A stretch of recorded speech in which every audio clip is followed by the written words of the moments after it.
This is the Everyday AI Show, the everyday podcast where we simplify AI and bring its power to your fingertips. Listen daily for practical advice to boost your career, business, and everyday life. Will Elon Musk change or slow down AI? My name is Jordan Wilson. Welcome to Everyday AI, the daily AI podcast live stream where we go over tips and trends in artificial intelligence news, but not for the developers or the highly technical people. This is for the everyday people. So thank you for tuning in. Give us about 15 minutes and we're going to tell you everything that you need to know about the AI news that's going on today. So real quick, we're going to preview it. We're going to talk about Elon Musk in regulation. We're going to talk about Replit. We're going to talk about what that is and why you should care, and explore if Apple is going to put fitness coaches out of business. All right, well, let's get started. And again, thank you for those of you who may be joining us live. Feel free to drop a comment. If you're listening to us on a podcast, Spotify, Apple, Google. Do people use Google Podcasts? Maybe. But we are doing this show also live every day, Monday through Friday, 7:30 a.m. Central Standard Time. So if you ever want to get in on the action, drop a question, feel free to join us. All right, so let's start at the top. Elon Musk. No matter what your opinions or thoughts or views on him are, and those of us who are active on Twitter, like myself, we definitely have thoughts and views. But regardless, you can't deny that he is going to be one of the major players moving forward, not just in AI regulation, but in artificial intelligence as well, and machine learning. So obviously being the CEO of Tesla and having one of the largest data sets for machine learning in terms of all of the driving data that's on the road, you can't look past that. He's going to be one of the biggest players. Also, for those of you who are not aware, Elon Musk was also one of the original board members in the early days of OpenAI. What is OpenAI? Well, you've all heard of, or most of you have heard of ChatGPT, the one thing we'll probably talk about every single day on the show. So he was one of the original board members of OpenAI, which is the parent company, or OpenAI's product is ChatGPT, one of their products. We'll talk about some of their other products during later shows. So here's what happened. I believe it was yesterday. He went and met with Senate Majority Leader Chuck Schumer to discuss artificial intelligence. So one of the biggest elephants in the room is, what will the government do with artificial intelligence? It's growing quickly. If you listen to my the first episode, kind of the monologue, if you haven't, go back and listen to that. But there are a lot of potential implications for what AI is going to mean to the economy and to the job market. I won't read the whole quote, but the CEO of OpenAI, in an interview not too long ago, actually, the only things he worried about in that interview, at least that he said, was disinformation and economic shock. So that's one of the things that's really on everyone's mind, is what is going to happen with AI? Should there be regulation? Other European countries are regulating the technology heavily. Even ChatGPT has been banned, I believe, in at least Italy, maybe another country or two, or at least there's multiple countries that are considering a ban of ChatGPT. So Elon Musk, and who knows, maybe this has to do with him no longer being on the board of OpenAI or no longer being involved. But he's also talked of his own rival of the kind of GPT or of ChatGPT, called Truth GPT. Very interesting name. Sounds like shots fired against OpenAI. There's been plenty of conversation both from him and from those in the open AI community on how do you train these models and how can you do your best to keep out political bias. So I think that's a pretty big piece of something to keep an eye on moving forward, regardless of your interests, whether you're using AI in your daily life or not. It should be pretty interesting, and there should be a lot tied to what happens politically. Personally, I don't see anything major happening, at least anytime soon. If there's one thing, being a former political reporter in my earlier life, at least in the U.S., regulation takes time.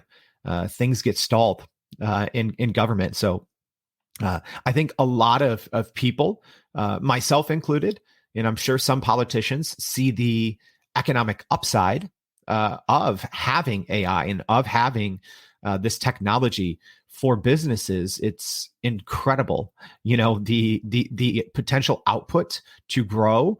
I think it's especially exciting for small to medium-sized businesses. For those smaller companies, maybe with less than 100 employees, that maybe have one of their closest competitors is a Fortune 500 or an Inc. 5000 company. I think that there's so much economic upside to implementing and adapting AI into your everyday workflow. It's huge.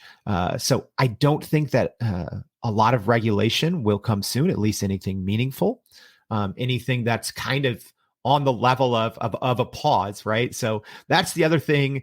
This was maybe 2 or 3 weeks ago. Elon Musk, and I believe it was something like now 28,000 other, kind of recognizable names in tech, signed a letter essentially saying, hey, we should have a 6-month pause on all development.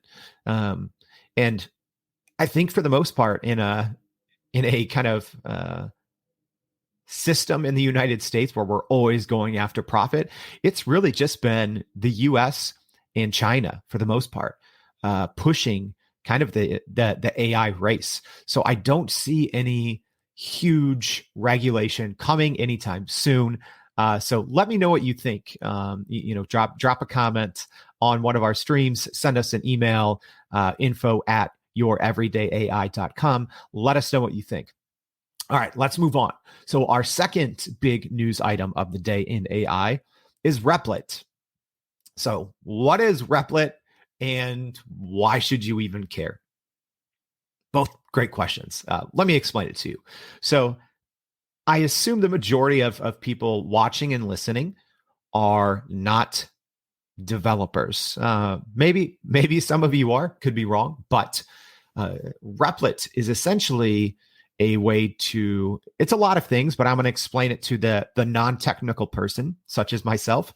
It's an easy way to implement and test and even deploy things like websites or web applications in real time.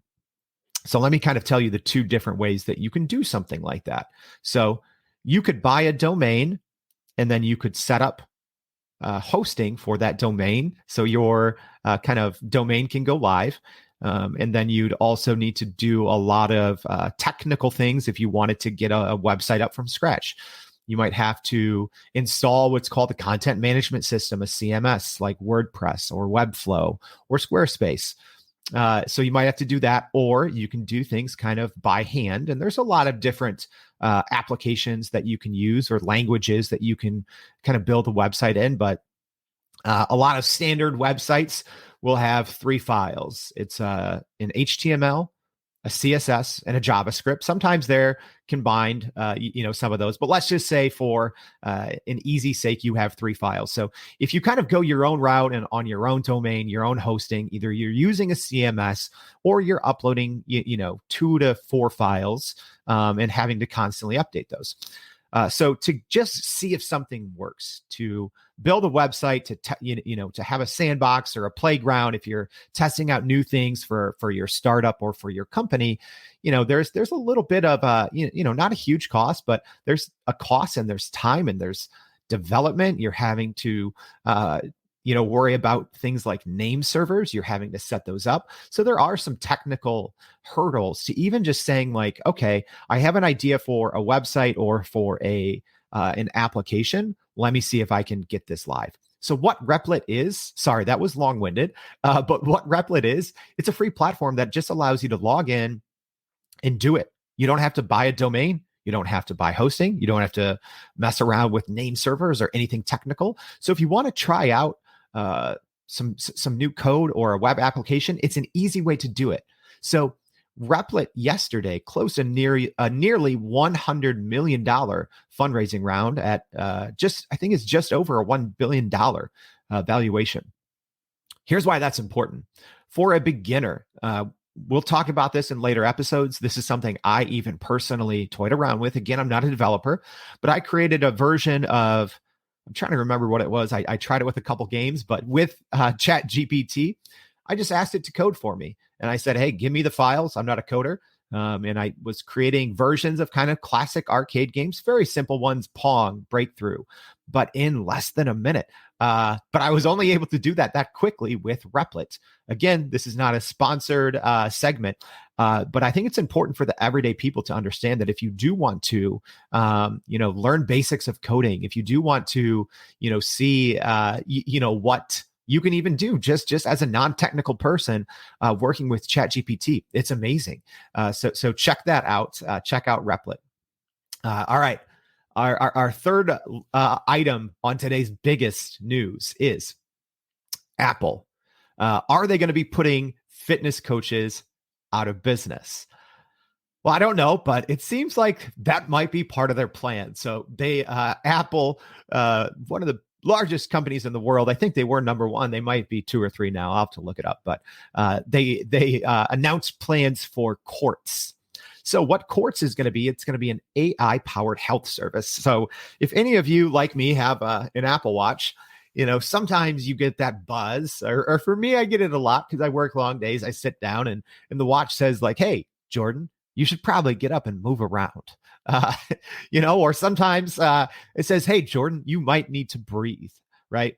So right now, those prompts or those notifications, there's not a lot of data that's coming from that. I'm not sure of the inner workings, but there's not a lot of AI or machine learning that goes into my watch buzzing me. It's pretty sure noticing, okay, it can notice, changes in elevation or when you're walking or when you're sitting. So it's probably saying like, all right, you've been sitting for 2 hours. I'm going to buzz you, tell you to get your lazy butt up. But this is different. So Quartz, it seems like, is going to be using a lot of new AI technology with your watch, sending alerts to your smartphone, just a whole host of new improvements, new data sets, and also separately working on technology for tracking emotions, potentially bringing blood pressure monitoring to the Apple Watch in the next few years. So again, this is really focused at getting people fit, getting people healthy, getting people moving, tracking many more data points in your workouts, in your sleep, somehow even your nutrition. I'll have to read a little bit more to see how that works. So that's something to keep an eye on. When one of the largest companies has largely been somewhat quiet, at least comparatively to the other leaders in the space, Microsoft has probably been the number one leader. After that, I would actually say maybe Facebook. Google, I think, has been trending a little behind, but recently, they started to double down a little bit on AI. But Apple has been relatively silent compared to some of their closest competitors. So I don't think this is the first or the last big announcement from Apple in terms of AI, but it's something to keep an eye on because it's something for everyday people. This isn't a coding application to make iOS apps faster. This is just something that they're really trying to bring that kind of fitness coach to all of us that have an Apple Watch and an iPhone. All right. Well, we didn't go over today. All right. Well, day 3, we wrapped it up somewhat on time. I have to put in a couple quick plugs. Like I said, please check out Everyday AI on your favorite podcast services. We'd love to have you subscribe. Also, tuning in to the live stream daily would be great as well. And I have to say, we are giving away 2 year-long premium subscriptions to ChatGPT. You've probably used the free version. There's some great limitations. You don't always get the newest features right away. It's throttled. So we are giving away 2 year-long memberships to ChatGPT Premium. It's super easy. It's a contest, and because we're a new show, hardly anyone has signed up. So if you go to your Everyday AI, sign up for our daily newsletter, and you'll have the instructions on how to enter. Super easy, takes less than 30 seconds. So that is a wrap for today. So thanks for listening to Everyday AI, where we help you outsmart your future with the latest trends and tips in AI. We hope you join in tomorrow and every day. Thank you. And that's a wrap for today's edition of Everyday AI. Thanks for joining us. If you enjoyed this episode, please subscribe and leave us a rating. It helps keep us going.